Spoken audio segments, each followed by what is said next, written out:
దేవుని పరిశుద్ధమైన నామమునకు మహిమ కలుగునుగాక.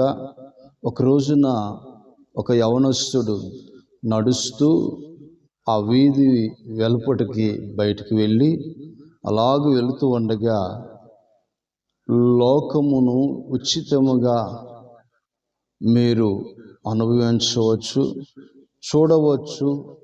ఈ లోకములో ఆహారము, సుఖభోగములు అనేకవి మీకు ఇవ్వబడుతున్నవి అని అక్కడ ఒక గుర్తుతో కూడిన ఒక బోర్డుని చూశారు.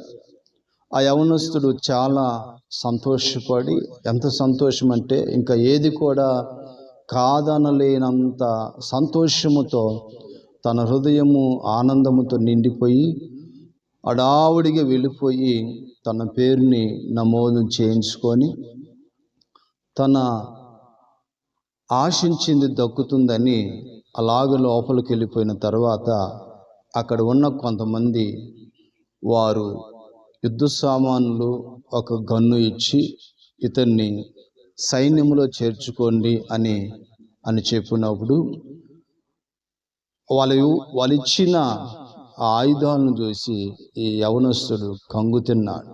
కారణం ఏంటంటే, ఇదిగో నేను ఆశించింది ఇది కాదు, ఈ రోజున వీళ్ళందరూ కూడా నాకు శత్రువులు, నా నాశనమును కోరి నన్ను ఇదిగో ఈ పాపపు ఊబిలోకి లేక ఈ యుద్ధపు ఊబిలోకి లాగారని అతను గుర్తించాడు.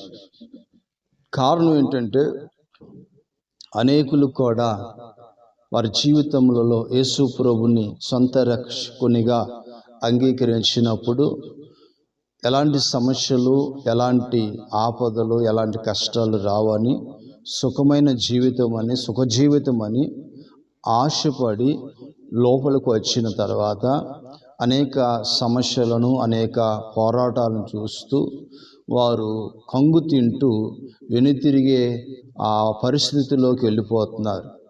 రక్షణ పోరాటాలను ఆపలేదు, కానీ మనము రక్షించబడిన నాటి నుండి ఈ ఆత్మీయ పోరాటంలో, యుద్ధంలో ముందుకు వెళ్ళవలసిన వారమే కానీ వెనుతిరిగే వారము కాదు.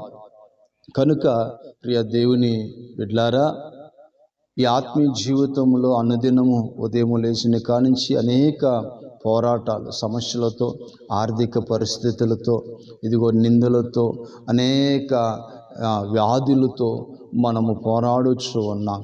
ఈ పోరాటము మనకి కీడు చేయదు, కానీ ఈ పోరాటంలో ఇదిగో అన్నిటిని జయించిన యేసు మనకు ఉండగా, అన్నిటినీ ఇదిగో ఓడించిన యేసు మనకు ఉండగా మనము ఓటమి పాలవు కాము.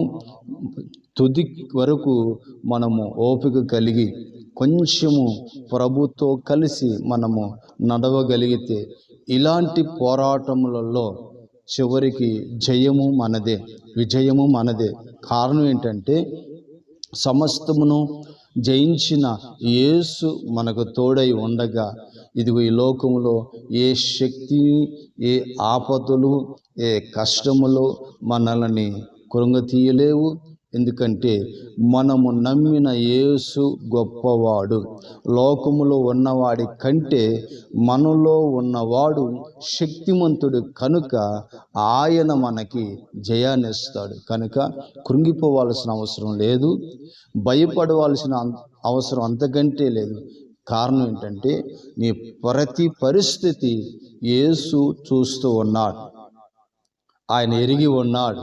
నీ కన్నీళ్లు చూస్తూ ఉన్నాడు, నీ ఆకలి దప్పులు చూస్తూ ఉన్నాడు, ఇదిగో నీ హృదయంలో ఉన్న వేదనను చూస్తూ ఉన్నాడు, నీ కుటుంబాన్ని చూస్తున్నాడు. చూసిన ఆ దేవుడు నిశ్చయముగా మీకు న్యాయము జరిగిస్తాడు. ఆయన న్యాయవంతుడని ఎరిగి, ప్రభు మనతో ఉన్నాడని ఎరిగి, ఇదిగో లోకపు యొక్క వలలో చిక్కుకొనకుండా యవనస్తుడి వల్లే లోకాన్ని అనుభవించాలని లోకపు యొక్క వలలో చిక్కుబడకుండా మనము లోకములో నుంచి విడిపించబడి యేసుతో కలిసి సాగిపోయే కృప దేవుడు నిశ్చయముగా మనకి అనుగ్రహించునుగాక. అలాంటి కృప, జయము దేవుడు మన కుటుంబాలకి సదా అనుగ్రహించునుగాక. ఆమేన్.